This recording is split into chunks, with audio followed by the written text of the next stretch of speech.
नमस्कार दोस्तों। आज हम लोग देखेंगे कि अगर आपका एज 40 साल का हो चुका है या होने वाला है तो फिर आप अपना रिटायरमेंट प्लानिंग किस तरह से करेंगे। आप किस तरह से प्लानिंग करेंगे म्यूचुअल फंड में इन्वेस्टमेंट के ज़रिए, ताकि आपका जो लक्ष्य है रिटायरमेंट का वो आसानी से पूरा हो सके। साथ ही साथ जो आज आपका लाइफ स्टाइल चल रहा है वही लाइफ स्टाइल में जीने के लिए या उससे बेहतर जीने के लिए आपको कितने कॉर्पस की आवश्यकता हो सकती है, तो उसके लिए आज का वीडियो महत्वपूर्ण रहने वाला है। अगर आप चैनल में नए हैं तो वीडियो को जरूर लाइक और सब्सक्राइब जरूर कर दीजिए। तो शुरू करते हैं आज का वीडियो। टॉपिक है 40 साल के उम्र होने पर आप किस तरह से रिटायरमेंट प्लानिंग करेंगे, इस पर आधारित है। तो सबसे पहले स्टार्ट करने से पहले आपको कुछ महत्वपूर्ण बातें पर ध्यान देना होगा, जो कि आपको आगे आने वाले इन्वेस्टमेंट जब आप कीजिएगा उसे प्रोटेक्ट करने में मदद करेगी। ये नहीं कि आप इन्वेस्टमेंट चालू किए और बीच में कुछ ऐसा खुदा न खास्ते कुछ हो जाए तो फिर आपको दिक्कत का सामना करना पड़ सकता है। तो इसी को ध्यान में रखते हुए आपको कुछ ऐसे बिंदु पर ध्यान में रखना होगा इन्वेस्टमेंट शुरू करने से पहले, जो कि आपके इन्वेस्टमेंट की रक्षा करेगा। सबसे पहला पॉइंट होता है, आप अपने लिए एक इमरजेंसी फंड बनाइए। इमरजेंसी फंड कहने का मतलब कि उतना पैसा आप अपने पास लिक्विड फंड, एफडी, आरडी में रखिए, जो कि किसी कारणवश अगर आपकी नौकरी चली जाती है या आप काम करने में असमर्थ होते हैं तो कम से कम 1 साल तक का खर्च वहां से आसानी से चल जाए। सिंपल सा फार्मूला है। अगर आपका मंथली खर्च 40,000 रुपये है तो 1 साल के अनुसार से जोड़ लीजिए। शुरुआत तो हो सकता है इसमें आपको धीरे धीरे करके ज़्यादा लगे कि भाई इतना पैसा कैसे इकट्ठा होगा, तो शुरुआत कीजिए 4,000 5,000 से। आप उसके एफडी आरडी में इन्वेस्ट करने चालू कीजिए। आपका जो है इस तरह का इमरजेंसी फंड आपके लिए बन जाएगा आने वाले समय में। दूसरा जो कि इम्पोर्टेंट होता है, आप अपने लिए तथा अपने फैमिली के लिए कंप्रहेंसिव हेल्थ इंश्योरेंस पॉलिसी जरूर लीजिए। कम से कम उसका कवरेज होना चाहिए 10 लाख का। इतना कवरेज लीजिए ताकि सफिशिएंट रहे आपके तथा अपने फैमिली के लिए। ये सबसे महत्वपूर्ण होता है। नहीं तो बिल जितना आता है ना आज के रेट में, हॉस्पिटल का बिल, वह आपके सारे इन्वेस्टमेंट, सारे बचत को एक ही झटके में समाप्त कर सकता है। इसीलिए कोशिश कीजिए हेल्थ इंश्योरेंस जरूर लीजिए, वो भी कंप्रहेंसिव हेल्थ इंश्योरेंस। इस बात को ध्यान में रखिए। कंप्रहेंसिव थोड़ा दूसरे प्लान की अपेक्षा 1-2 हज़ार महंगा पड़ता है, लेकिन वही लेना है आपको। तीसरा, एक टर्म इंश्योरेंस लेना है आपके लिए। इंडोमेंट प्लान छोड़ दीजिए। बहुत सारे इंडोमेंट प्लान आपने ले लिया जिसका कोई मतलब नहीं रहता है, 4 से 5%। उससे अच्छा आप अपना पैसा एफडी आरडी में रखिए, ज़्यादा बेटर रहेगा आपके लिए। एक प्योर टर्म इंश्योरेंस लीजिए। यहाँ से 40 साल में भी आप शुरू कर सकते हैं, कोई दिक्कत नहीं। आपको 25 से 30 हज़ार में 1 करोड़ का टर्म इंश्योरेंस आपको मिल जाएगा। आप वहाँ से शुरुआत कर सकते हैं। ठीक है, हेल्थ इंश्योरेंस लीजिए, टर्म इंश्योरेंस भी लीजिए। अब अभी तक जो आप करते आ रहे थे, ट्रेडिशनल प्लान में बहुत सारा पैसा आपने रखा था। ट्रेडिशनल प्लान कहने का मतलब एफडी में रख रहे थे, आरडी में रख रहे थे, पीपीएफ में रख रहे थे, सुकन्या समृद्धि योजना में रख रहे थे, अन्य दूसरे इंडोमेंट प्लान एलआईसी वगैरह में रख रहे थे। वहाँ पर जो है अधिकांश पैसा रखना अब बंद कर दीजिए। यहाँ से आपको कुछ नहीं मिलने वाला है। मिलेगा क्या? 5 से 6% का रिटर्न मिलेगा, जो कि आपके पैसे की वैल्यू को नीचे गिराते जाएगा धीरे धीरे आने वाले समय में। पैसे की वैल्यू बढ़ेगी नहीं, उल्टा नीचे गिर जाएगी। पांचवा और सबसे इम्पोर्टेंट बात, अगर आप इन्वेस्टमेंट चालू करने का सोच रहे हैं तो एक डिसिप्लिन तरीके से कीजिए। ऐसा नहीं कि साल 6 महीना किया, मज़ा नहीं आ रहा है, कुछ बन नहीं रहा है, कुछ दिख नहीं रहा है, निकल लिए। तो फिर उससे अच्छा है कि अभी मत कीजिए ना। 1-2 साल में कुछ होने जाने वाला नहीं है इस म्यूचुअल फंड में, शेयर मार्केट में आपके लिए। आपको कम से कम 3 साल, 5 साल, 10 साल का समय देना पड़ेगा, तभी आपको कुछ पैसा दिखेगा। तो सीधा सी बात है, अगर आप डिसिप्लिन तरीके से इन्वेस्ट करना चाहते हैं तभी आप म्यूचुअल फंड, शेयर मार्केट में इन्वेस्ट कीजिए, अन्यथा शुरू से ही टाटा बाय बाय, कोई दिक्कत नहीं। आप यहाँ पर है ट्रेडिशनल प्लान में, यहीं बने रहिए, कोई दिक्कत नहीं, चल रहे, लाइफ चल रहा है, चलते रहे, जैसे गुजारा हो रहा है होते रहेगा। तो सबसे पहला बात आपको ध्यान में रखना है, इमरजेंसी प्लान बनाना है, इमरजेंसी फंड बनाना है अपने लिए, अपने परिवार के लिए। हेल्थ इंश्योरेंस पॉलिसी लीजिए, भले आपका कंपनी दे रहा है कोई दिक्कत नहीं, आप अपने लिए ले लीजिए। 20,000 रुपया, 25,000 रुपया कोई बड़ी चीज़ नहीं होती है, टैक्स भी बचेगा, और जहाँ चाहिए इलाज करवाइए, कोई दिक्कत नहीं है। आप कंपनी के भरोसे कितना दिन बैठे रहिएगा भाई, ले लीजिए एक अच्छा सा हेल्थ इंश्योरेंस। हेल्थ इंश्योरेंस के बाद बात आती है, आप अपने लिए टर्म इंश्योरेंस ले लीजिए। टर्म इंश्योरेंस भी बहुत ज़रूरी है आपके तथा आपके परिवार के लिए। ट्रेडिशनल प्लान को बाय बाय कीजिए, टाटा बाय बाय बहुत हो गया। डिसिप्लिन तरीके से आप चालू कीजिए इन्वेस्टमेंट को। ठीक है, यहाँ तक तो बात क्लियर होगी आपकी। अब आइए स्टार्ट करते हैं कि क्या आप कर सकते हैं। तो सबसे पहला बात, मान लीजिए आप मिडिल क्लास फैमिली से बिलोंग कर सकते हैं, जहाँ आपको एक सैलरी मिलती है, आप गवर्नमेंट जॉब कर रहे हैं या कहीं और कर रहे हैं प्राइवेट जॉब में, 60,000 रुपये, 40 साल के आते हैं, 60,000 रुपये आपको मान लीजिए सैलरी है आज के डेट में। उसमें से 40,000 रुपया जो है आपके घर खर्च के लिए ज़रूरी होगा। आप 40,000 रुपये से घर खर्च चलाइए, कोई दिक्कत नहीं, नो डाउट चलाइए। आप यहाँ पर इस बचे हुए आप जो 20,000 जो है, जो अभी तक आपका जा रहा था इंडोमेंट प्लान, LIC वगैरह, वहाँ जो आप स्टॉप कीजिए। ये मत सोचिए कि LIC स्टॉप करने से क्या होगा, इंडोमेंट प्लान स्टॉप करने से क्या होगा, PPF सुकन्या समृद्धि स्टॉप करने से क्या होगा, वो सब थोड़ी देर के लिए ताक पर रख दीजिए, बंद भी कर दीजिएगा, कोई दिक्कत नहीं है। आप इतना दिन तक इन्वेस्ट कर दिए है ना, और नहीं भी चलाइएगा तो आपको मैच्योरिटी वैल्यू आराम से मिल जाएगा। ठीक है, इसका जो 20,000 जो आपका उधर जा रहा था, उसको आप 5,000 रुपये इमरजेंसी फंड बनाने में लगाइए। साल भर जाते जाते आपका 60,000 रुपया होगा। इस तरह से धीरे धीरे करके आप बनाइए, बढ़ाते जाइए इसको। 60,000 रुपया मान लीजिए साल भर बचा लेते हैं इमरजेंसी फंड, इसको लिक्विड फंड में आप पार्क कर दीजिए। लिक्विड फंड या FD और RD में रख दीजिए, वहाँ पर 6 से 8% का, 7% का इंटरेस्ट आपको वहाँ पर मिलते रहेगा, कोई दिक्कत नहीं। बचे हुए 15,000 जो बचा है आपका, उसको आप इन्वेस्टमेंट कीजिए। 15,000 रुपये का इन्वेस्ट कीजिए अच्छे म्यूचुअल फंड में, जो आपको पसंद हो। ऐसे मैं आगे सजेस्ट करने वाला हूँ कौन सा म्यूचुअल फंड आपको लेना है। 15,000 रुपये जो है उसको अच्छे म्यूचुअल फंड में आपको रखना है। ठीक है, और एक काम और यहाँ करना है, जैसे इस साल 2024 से आपने चालू किया, 15,000 रुपया, 15,000 रुपया पर मंथ इन्वेस्ट कर रहे हैं, तो अगले साल आपकी सैलरी बढ़ेगी, बिल्कुल बढ़ेगी। तो उसका कम से कम 1,000 रुपया तो आप ज़रूर बढ़ाइए। ऐसे तो रूल है कि 15 जितना इन्वेस्ट कर रहे हैं उसका 10%, 1,500 रुपया बढ़ाना है। अगर उतना संभव नहीं है तो 1,000 रुपया बढ़ाइए। अब बात यहाँ पर आती है कि जैसे हम लोगों जो है 15,000 रुपया का इन्वेस्ट कर रहे हैं, 1,000 रुपया पर महीने बढ़ाएंगे तो कितना वैल्यू तैयार होगा, 60 साल के एज तक। अभी हम लोग के पास 20 साल का समय बच रहा है।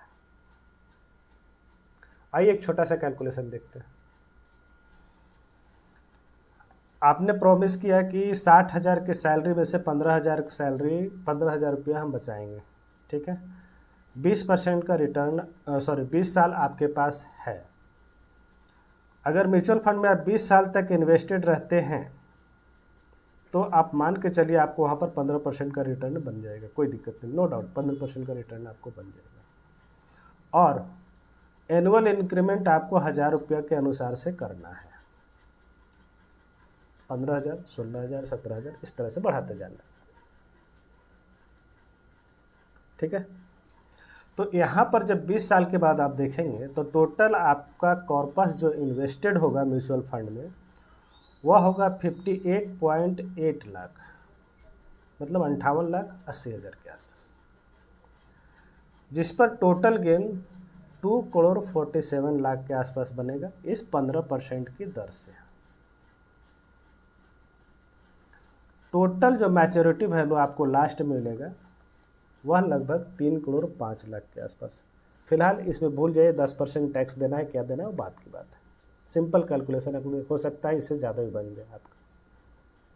कोशिश कीजिए बोनस वगैरह आता है उसको भी आप इन्वेस्ट कीजिएगा, आपका फंड और ज़्यादा बन जाएगा। 15,000 20,000 जो भी बोनस मिलता है ना उसको भी इन्वेस्ट कीजिएगा, सीधा सीधी आपको 1 करोड़ का फ़ायदा हो जाएगा अगर हर साल आप बोनस इन्वेस्ट करते हैं तो लंबे समय में। तो ठीक है, यहाँ पर बात हो गई कि 15,000 रुपया अगर पर मंथ इन्वेस्ट कर रहे हैं और साथ ही साथ 1,000 रुपया मंथली ईयरली इंक्रीमेंट कर रहे हैं, तो आपके पास जो कॉर्पस तैयार हो रहा है 3 करोड़ का कॉर्पस तैयार हो जा रहा है। 20 साल के बाद आपको 3 करोड़ का कॉर्पस तैयार हो रहा है। अब लोग बात करेंगे कि 3 करोड़ 20 साल के बाद क्या रकम होगी, देखते हैं।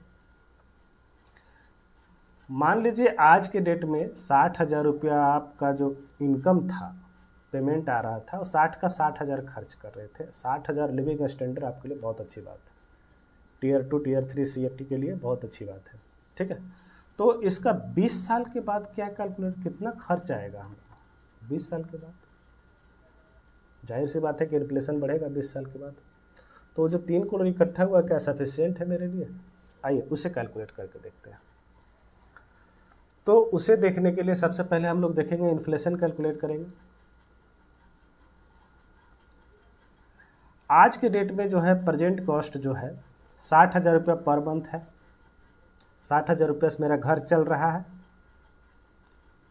20 साल के बाद हमको यही लिविंग स्टैंडर्ड रहने के लिए कितना की ज़रूरत पड़ेगी, जबकि सरकार का कहना है कि 6% का इन्फ्लेशन रेट आपको महंगाई भत्ता जो महंगाई दर है वो बढ़ता है हर साल। तो 20 साल बाद इस 60,000 रुपया आपको कितने रुपये लगेंगे कि सेम लिविंग स्टैंडर्ड में आप रह सकें? तो ये जो है 60,000 रुपया आपको 1.92 लाख, लगभग 2 लाख रुपये पर मंथ की ज़रूरत पड़ेगी इस 60,000 के लिविंग स्टैंडर्ड में, इसी सेम लिविंग स्टैंडर्ड में रहने के लिए, ठीक है। अब तीसरा पॉइंट आता है कि जो 3 करोड़ इकट्ठा हुआ था, क्या उससे हमको पेमेंट इतना मिल जाएगा, 2 लाख रुपए मिल जाएगा? मिलेगा तो फिर क्या बचेगा कि नहीं बचेगा कुछ, या सिर्फ ख़त्म ही हो जाएगा बाद में? आइए देखते हैं। 60 साल उम्र होने के बाद, 60 साल उम्र होने के बाद आपकी लाइफ जीने की चाहत कितने दिन, मान लीजिए 100 ईयर के लिए, इसे बाद में कैलकुलेट कीजिए, बहुत लंबा हो जाएगा। फिलहाल मैं 25 साल के लिए कैलकुलेट कर रहा हूँ। 60 20 80 85 साल, मान लीजिए 85 साल तक की एज तक आप इसे SWP के जरिए पेंशन लेना चाहते हैं। कितना? 2 लाख रुपया पर मंथ। सेम वही म्यूचुअल फंड में आप रहने दीजिए, जहाँ की वहीं से SWP करना है 15% का रिटर्न 25 सालों के लिए। तो आपका जो 3 करोड़ का एक कॉर्पस जो तैयार किए थे हम लोग 15,000 रुपये पर मंथ के इन्वेस्टेड से, उससे विड्रॉल हो जाता है 6 करोड़, फिर भी आपके पास इतना रकम बढ़ जाता है 58.95 CR। बहुत बड़ी रकम बच रही है फिर भी। दूसरा क्वेश्चन दिमाग में यह आता है कि 2 लाख रुपया पर मंथ हम क्यों लेंगे भाई, महंगाई तो यहाँ भी बढ़ेगा ना? बिल्कुल बढ़ेगा। चाहिए तो आप इसे बढ़ा सकते हैं, एक कॉर्पस धीरे धीरे कम होगा। मान लीजिए कि आपने 100 साल तक का लिया, यहाँ से 60 साल और 40 साल और जिंदा रह रहे हैं, उसे कैलकुलेट करके देखिए, तो देखिए इसका कुछ वैल्यू और निकल के ही आता है। शुरू में कुछ साल लिए 2 लाख रुपया, फिर बढ़ा करके 2.5 लाख रुपये कर दिए, है ना? महंगाई बढ़ गई, 2.5 लाख रुपये कर दिए तो कितना होगा? फिर देखिए इतना रकम बच रहा है। आप खुद से कैलकुलेट करके देखिए, अगर अच्छा खासा रकम आपके पास तैयार होगी, वहाँ से आप कुछ भी कैलकुलेट कर सकते हैं। 3-4 करोड़ की रकम इकट्ठा हो गई ना, फिर कोई दिक्कत नहीं है, आराम से SWP ले सकते हैं। 6% 8% की दर से आप SWP 6% के अनुसार से लीजिए। 1 करोड़ रुपया में आप 60,000 रुपया पर मंथ ले सकते हैं, उसके अनुसार से आप कैलकुलेट करके देख लीजिए, ठीक है। ये तो हो गई बात कि हम लोग इन्वेस्ट करेंगे 3 करोड़ बनाएंगे, वहाँ से 2 लाख रुपया पर मंथ अगले 60 साल के बाद हम लेना चालू करेंगे, उसे बढ़ाएंगे घटाएंगे, सिंपल सी बात है। अब आती है बात कि कहाँ इन्वेस्ट करना चाहिए 15,000 रुपये को। सिंपल सा है, टाइम आपके पास बहुत अच्छा है। टाइम बोल रहे हैं आप 20 साल दे रहे हैं, 15,000 रुपया इन्वेस्ट भी कर रहे हैं, 1,000 पर ईयर का आप इंक्रीमेंट भी यहाँ पर बढ़ाएंगे भी, इन्वेस्टमेंट को बढ़ाएंगे भी 1,000 रुपीज़ से। तो उसके लिए आपको 2 स्मॉल कैप फंड, एक निफ्टी का स्मॉल कैप 250 इंडेक्स फंड ले लेना है, एक फ्लैक्सी कैप फंड और एक मिड कैप फंड लेना है। ये 250 इंडेक्स फंड है। 2 स्मॉल कैप, एक निफ्टी, एक फ्लैक्सी, एक मिड कैप, टोटल 5 फंड लेना है। कुछ नहीं समझ में आए, 3-3 हज़ार रुपये पर मंथ का प्रत्येक फंड में आप SIP कर दीजिए, कंटिन्यू कीजिए SIP 3-3 हज़ार रुपये का, ठीक है। 3,000 रुपये, 3,000 रुपये, 3,000 रुपये सभी में बांट दें। अब कौन कौन सा फंड लेना है सो देखिए। सबसे पहला फंड है आपके लिए निप्पॉन इंडिया का स्मॉल कैप फंड, टाटा का स्मॉल कैप फंड। ये एग्रेसिव फंड है, ये आपको सदाबहार फंड है स्मॉल कैप कैटेगरी में, ले लीजिए। इंडेक्स फंड की बात करें तो वहाँ पर मोतीलाल ओसवाल का 250 इंडेक्स फंड ले लीजिए, बहुत ही बेहतरीन फंड है। 250 कंपनीज में इन्वेस्ट कर रहा है आज के डेट में। ये पिछले साल जो है 2023 की बात की जाए तो इंडेक्स फंड में स्मॉल कैप को आउट परफॉर्म किया है दूसरे सभी म्यूचुअल फंड की अपेक्षा स्मॉल कैप कैटेगरी में। पारंपरिक फ्लैक्सी कैप की बात की जाए तो ये अगेन सदाबहार फंड है, इसमें कोई दिक्कत नहीं है। आपको 20% से 25% का रिटर्न, 20% से 21% का रिटर्न ये साल दर साल निकाल करके दे रहा है जब से यह फंड लॉन्च हुआ है तब से। HDFC mid cap opportunity fund again सदाबहार फंड है, यहाँ पर भी आपको 20% से ऊपर का रिटर्न देखने को मिल जाएगा।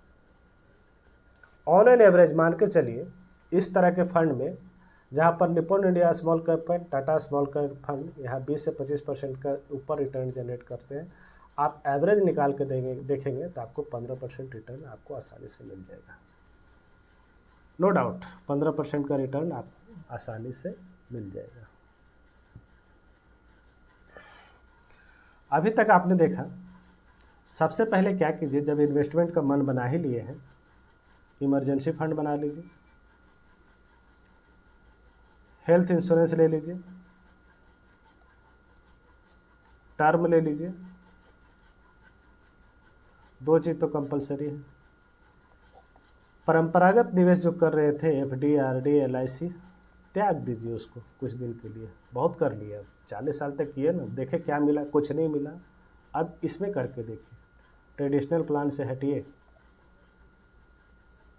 इक्विटी फंड में आइए, जहाँ पर आप कंसिस्टेंट बना करके SIP के जरिए इन्वेस्ट कीजिए। 15,000 रुपये पर मंथ, उसे 1,000 रुपये के अनुसार से बढ़ाइए। लेकिन जैसे इमरजेंसी फंड जो बनाए थे ना 5,000 रुपये, उसे भी बढ़ा सकते हैं, उसे भी बढ़ाते रहिए धीरे धीरे करके, एक अच्छा खासा कॉर्पस आपके लिए तैयार करके दे देगा। 15,000 रुपये से हर एक महीना, हर एक ईयर जब 1,000 रुपये बढ़ाएंगे तो वहाँ पर जाकर के 3 करोड़ का कॉर्पस आपके लिए तैयार करके दे देगा। 3 करोड़ का कॉर्पस से बाद में आने वाले समय में आप 2 लाख रुपया पर मंथ SWP के जरिए आप पेंशन खुद को दे सकते हैं, ले लीजिए। धीरे धीरे आप चाहिए तो 2 लाख से बढ़ाइए, जैसे जैसे आपका खर्च बढ़ता है, इन्फ्लेशन बढ़ता है, बढ़ाते रहिए, कोई दिक्कत नहीं है। फंड का नाम आपको बता दिया है, Nippon India small cap fund, Tata small cap fund, Motilal Oswal का Nifty 250 small cap index fund ले लीजिए, और पारंपरिक सदाबहार फंड है HDFC mid cap opportunity fund ले लीजिए। ये 4-5 फंड में 3-3 हज़ार रुपये का SIP कर दीजिए, कंटिन्यू कीजिए 20 साल के लिए। फाइनेंशियल फ्रीडम ईजी वे में आपको मिल जाएगा। जो जॉब कर रहे हैं करते रहने दीजिए, करते रहिए, फंड मैनेजर को अपना काम करने दीजिए, कुछ छेड़छाड़ मत कीजिए ज़्यादा। नहीं समझ में आए हमसे कांटेक्ट कीजिए, हम आपको बताएंगे। मेरे एसेट प्लस के जरिए लॉगिन कीजिए, वहाँ पर सारी सहायता आपको की जाएगी समय समय पर। हो सकता है कोई फंड खराब परफॉर्मेंस किया जाए कर रहा हो तो बीच में आपको बदलने की भी सुविधा देंगे हम। तो ठीक है, आज की वीडियो के लिए इतना ही। वीडियो में नए हैं तो ज़रूर सब्सक्राइब कर लीजिए, वीडियो को दोस्तों के साथ शेयर कीजिए, लाइक और सब्सक्राइब जरूर कीजिए। वीडियो देखने के लिए बहुत बहुत धन्यवाद।